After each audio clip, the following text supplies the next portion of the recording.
Well, everyone is invited to this. Okay. It's a new exhibit called This is America in Our Own Words. It's a space where poetry, spoken word, and conversation come together, and it's inspired by the energy of a group art exhibition empowered by the voices that make it so very personal. And we are getting a closer look at what this exhibit means and why it matters through the art of storytelling, reflection, and community.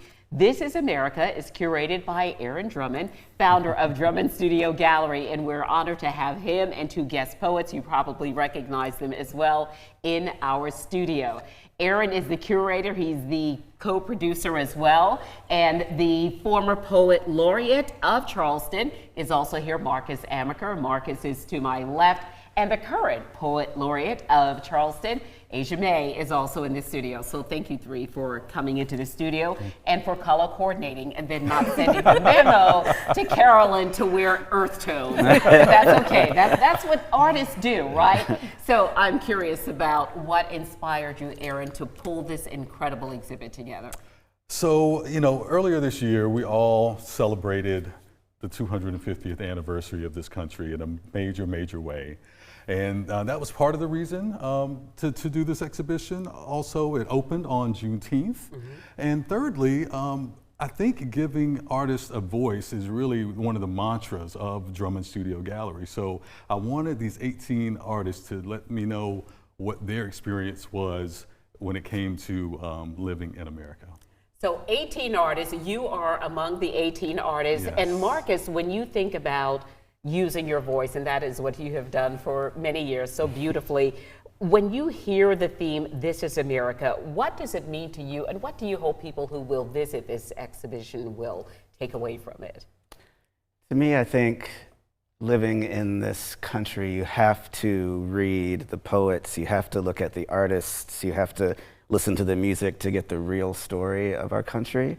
And I do believe that, like, if you love something or someone, it's okay to love their dark side too. And I feel like that acceptance of that dark side is what helps us to get over the thing. So in my way, like, what we're doing is healing, kind of, because we aren't afraid to talk about the dark sides of this country that we do love, but there is a dark side to it. So for me, that always comes up for me, is like, how can I really use my voice in an authentic way to really tell the whole history of the country.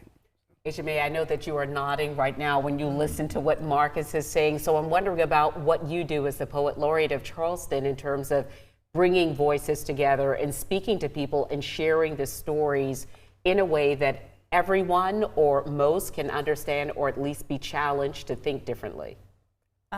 I think it's so important, especially being in the South. We coexist in that way naturally, and being the Poet Laureate just gives me more of a chance to bring those voices together, to have the conversations that we've already been having, and just bring them to the spotlight and give us space to work through them together. You know, sometimes people don't even understand what that means, being a Poet Laureate of a place. So we have two in our studio right now, which is pretty unique. But when you think about the importance of raising voices and storytelling, as we work and encourage people to exhibit, to enjoy this exhibit, just one sentence, what do you want people to take away from it? Marcus, we begin with you, and Aaron, we'll end with you. I want people to take away a willingness to look at all parts of this country. I guess that's Asia May? the sentence. I want people to take away the definition of Sankofa when they leave. Nice.